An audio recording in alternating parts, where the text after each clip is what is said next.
Как прикрыта пышной кроной пустота,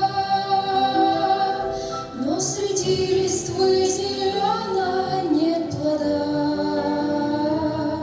И садовник зря трудился год-другой, плод, увы, не появился золотой. Трудно просить дни и ночи, сколько сил, плод смоковница не хочет приносить.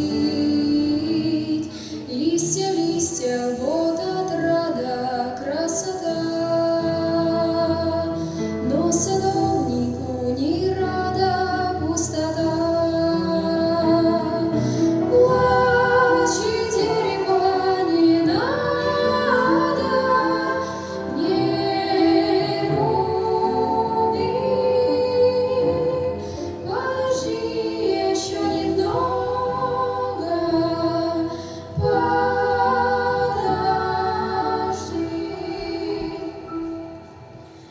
А садовник все решает, как же быть, ведь смоковница большая, жаль рубить.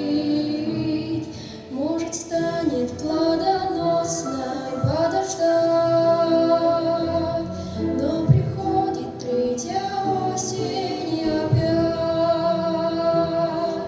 Плачет дерево, не надо, не руби,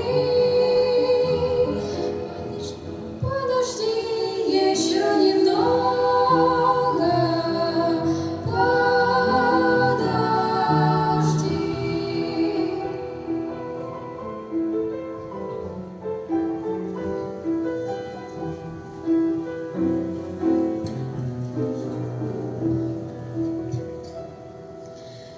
Так и мы пред Богом плачем каждый раз. Не руби, Господь, не надо, не сейчас. Может, стану плодоносной